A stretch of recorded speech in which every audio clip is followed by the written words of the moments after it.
Pagi pun menerangi kota Pil dalam keramaian termasuk salah satunya Soyan yang keluar dari manor kota Ye dengan perasaan semangat karena dia telah menunggu 3 tahun untuk hari ini. Soyan dan rombongan tiba di menara tanah terbuka dekat menara Pil di mana tempat itu akan menjadi lokasi rintangan pertama pertemuan Pil yang disebut sebagai alam fantasi. Yezong menjelaskan jika orang yang ingin berpartisipasi dalam pertemuan Pil minimal adalah seorang alkemis tingkat 5 dan harus melewati alam fantasi untuk masuk ke rintangan selanjutnya, yaitu alam Pil. Alam Pil adalah sebuah ruangan yang diciptakan elit Doseng di menara Pil selama beberapa generasi yang lalu. Ada banyak kekayaan alam dan bahan obat langka yang akan sulit ditemukan di dunia luar dan para peserta harus mengandalkan kemampuan mereka sendiri untuk mendapatkan semua bahan obat itu. Gong yang keras dan jelas tiba-tiba bergema sementara Soyan dan Yezong sedang mengobrol menandakan bahwa pertemuan Pil yang agung akan segera benar-benar dimulai. Sepersekian detik kemudian lebih dari 10 sosok muncul di plafon tinggi di mana 3 di antaranya memiliki aura luar biasa dan setelah melihat Xuan Kongzi ada di sana, Soyan langsung tahu jika 3 orang itu adalah kepala menara Pil yang tersohor. Xuan Kongzi selaku perwakilan kepala menara memberikan beberapa kata sambutan sebelum akhirnya membuka rintangan pertama yaitu alam fantasi jiwa. Soyan tersenyum kecil ketika melihat rombongan menyemangatinya sebelum kemudian masuk ke dalam alam fantasi jiwa bersama dengan peserta lainnya.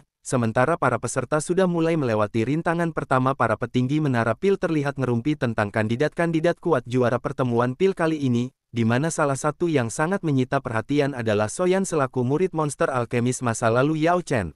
Ketika mendengar nama Yao Chen disebut kepala wanita satu-satunya di menara Pil yang bernama Xuan Yi menunjukkan sedikit kejutan. Ekspresi Xuan Yi berubah gelap ketika Xuan Kongzi menjelaskan jika Yao Chen sekarang ada di tangan Aula Jiwa. Sebelum kemudian mendengus kesal dan mengejek sifat bebas Yao Lao karena tidak sadar diri kalau dirinya selalu menjadi target Aula Jiwa, Xuan Kongzi menghela nafas sambil tersenyum kecil mendengar kemuraman Xuan Yi, karena meskipun julid di luarnya dia tahu jika kepala menara perempuan satu-satunya itu telah mengirimkan banyak orang selama bertahun-tahun untuk mencari keberadaannya. Sementara para petinggi menara ngerumpi, Soyan telah masuk ke dalam alam fantasi jiwa dan merasakan kekuatan isap meletus dari ruang yang terdistorsi sebelum menarik Soyan ke dalam sebuah ruang misterius abu-abu tua. Ruang ini dipenuhi oleh uap abu-abu pekat dan Soyan tidak melakukan apapun kecuali menyebarkan kekuatan spiritualnya untuk mencari jalan keluar dari alam fantasi jiwa ini. Soyan samar-samar tersenyum saat mendengar gelombang angin terbelah dari jarak yang cukup dekat dan dengan mengandal persepsi spiritualnya Soyan dengan cepat melewati beberapa lipatan spasial sebelum mendarat di sebuah awan kelabu tua. Namun sikap santai Soyan itu tiba-tiba menghilang ketika tanpa Soyan duga sebelumnya sesosok pria tua yang sangat familiar tersenyum di depannya di mana sosok tua itu tidak lain dan tidak bukan adalah Yao Lao alias gurunya.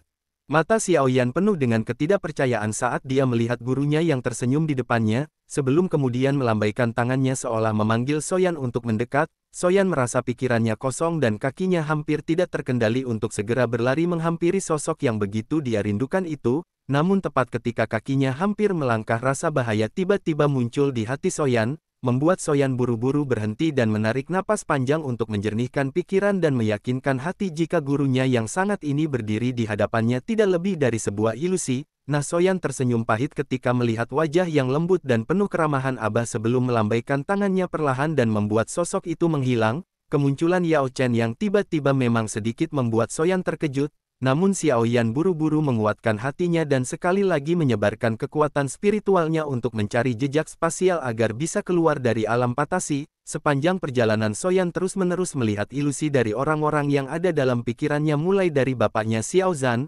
Suner, Yunzi, sampai dengan Ratu Medusa. Namun setelah belajar dari kemunculan sosok-sosok ilusi itu tidak menyebabkan Soyan melambat sama sekali. Hingga dalam beberapa waktu Soyan menemukan ruang terdistorsi di mana ruang itu adalah terowongan spasial yang menuju ke alam Pil. Begitu Soyan masuk ke ruang terdistorsi dia melihat sudah ada cukup banyak orang berkumpul di sana termasuk salah satunya adalah Cao Ying dan Song Qing. Cao Ying sedikit terkejut ketika melihat Soyan muncul, namun segera menampakkan senyuman mempesona yang hanya dibalas dengan anggukan singkat. Beberapa saat kemudian seorang laki-laki tua yang kemungkinan besar tertua menara Pil muncul, sebelum mengumumkan bahwa orang-orang yang telah melewati alam fantasi bisa memasuki alam Pil. Setelah menerima daftar obat, peta alam Pil serta batu spasial darinya, ketua menara Pil itu tidak menjelaskan banyak hal kecuali fungsi batu spasial yang bisa melindungi para peserta selama di alam Pil, karena jika berada dalam kondisi hidup mati para peserta bisa memecahkan batu spasial itu untuk langsung dikirim balik ke dunia nyata. Ketua Menara Pil juga menekankan bahwa alam pil dalam keadaan setengah hancur dan para peserta ini hanya memiliki waktu 10 hari untuk mencari bahan obat yang mereka butuhkan, sebelum keluar karena setelahnya alam pil akan benar-benar tertutup. Setelah penjelasan panjang lebar Ketua Menara Pil, para peserta pun mulai melangkah teratur melewati terowongan spasial tidak terkecuali kelompok Cao Ying dan Song Qing. Baru ketika Soyan akhirnya berdiri dan berniat memasuki terowongan, riak dari ruangan terdistorsi muncul di belakangnya sebelum kemudian berubah menjadi sosok tua muda Sekte Suan mendalam alias Chen Xian, membuat kekesalan mengguncang di hatinya mengingat bagaimana bajingan satu itu sudah membuatnya hampir terbunuh di tangan Mugu. Chen Xian mengepakkan kipasnya ketika melewati ruang terdistorsi sebelum menyapukan pandangannya dan menemukan Soyan dengan tatapan mengejek. Chen Xian memuji kemampuan bertahan hidup Soyan hingga mampu melarikan diri dari aula jiwa, membuat Soyan balik terkekeh dan meminta Chen Xian untuk berhati-hati selama berada di alam pil kalau tidak mau Sekte Suan mendalam kehilangan penerusnya. Baru setelah membuat Chen Xian sedikit emosi, Soyan pun melewati terowongan alam pil dan sampai di sebuah dataran terpencil dengan samar-samar gumpalan asap kuning yang dihasilkan oleh para binatang iblis di dalamnya. Soyan mengangkat matanya untuk memindahi suasana di sekitarnya, merasakan jika ada benih kekerasan yang tersebar, di mana benih kekerasan itu kemungkinan muncul karena alam pil mengalami kerusakan. Soyan mengalihkan pandangannya pada daftar bahan obat yang harus dia temukan di alam pil, di mana meskipun hanya ada 3 bahan obat namun ketiganya langsung membuat Soyan sakit kepala: jamur daun 9 inti naga, bubur buah spiritual, darah iblis rumput abadi adalah 3 bahan obat yang harus Soyan temukan, di mana Soyan sudah pernah mendengar nama-nama itu sebagai bahan obat yang amat terkenal sekaligus langka. Soyan juga melihat 3 bulatan merah di peta alam pil dan ketika Soyan sedang memikirkan apa arti lingkaran tersebut, gelombang terdistorsi sekali lagi muncul sebelum berubah menjadi lebih dari selusin sosok manusia yang bergegas muncul di atas daratan terpencil. Selusin sosok manusia dan seorang pria besar berjubah alkemis yang membawa sebatang baja panjang berukuran 10 kaki di pundaknya.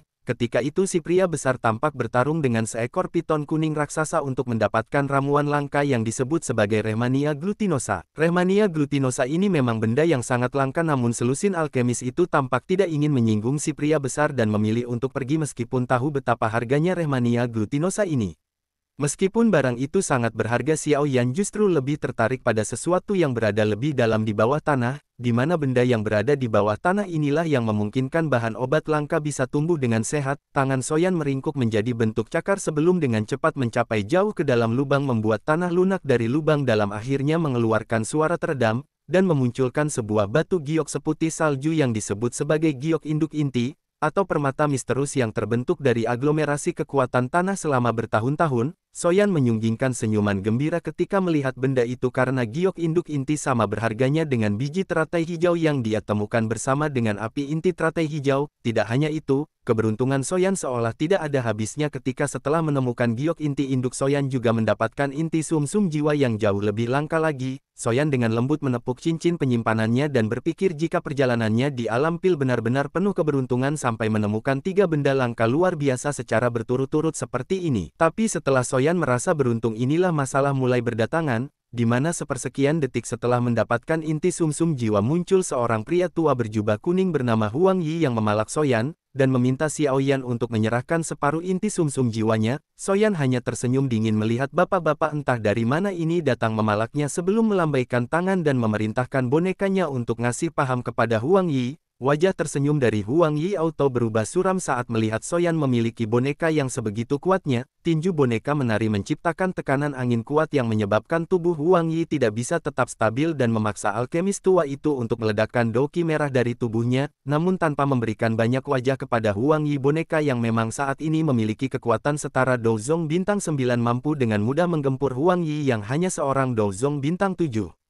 Karena itulah Huang Yi tidak mau berlama-lama lagi di sana dan meminta maaf kepada Soyan atas keserakahannya sebelum kemudian melarikan diri. Namun Soyan tentu tidak akan membiarkan pembegal seperti Huang Yi pergi begitu saja dan berkedip menghilang sebelum muncul di hadapan alkemis tua itu, hingga membuat Huang Yi berdesis kesal.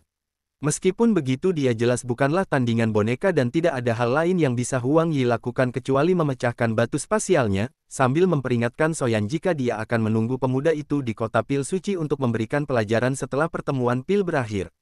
Xiao Yan kemudian menarik kembali boneka dan melanjutkan perjalanan untuk menemukan bahan-bahan obat yang dia perlukan. Dengan kecepatan Soyan dia paling tidak membutuhkan 1 hari 1 malam untuk melintasi alam pil, dan hanya dalam waktu singkat tiba di dekat pegunungan 10.000 obat yang memiliki tanda lingkaran merah di peta. Soyan juga bertemu dengan banyak peserta lain selama perjalanan, namun seperti yang kita tahu Xiao Yan ini bukanlah orang sembarangan. Peserta lain juga tidak ada yang berani mengambil resiko untuk mengganggu Soyan. Perjalanan Soyan sangat damai hingga akhirnya sampai di sebuah pegunungan yang dipenuhi kabut tebal, namun begitu Soyan melewati kabut tebal, Xiao Yan tidak bisa menahan keterkejutan setelah melihat lautan manusia di tengah bukit, termasuk salah satunya Song Qing. Soyan menduga kalau ada Song Qing pastilah ada Cao Ying di sana. Dan benar saja perkiraan Xiao Yan, matanya berhenti di atas batu hijau ketika melihat sang jenius klan Cao yang begitu mempesona dikerumuni oleh puluhan alkemis. Song Qing berdiri di atas batu besar itu memberitahu semua orang bahwa ada banyak binatang iblis berbahaya peringkat 7 bahkan 8 di pegunungan 10.000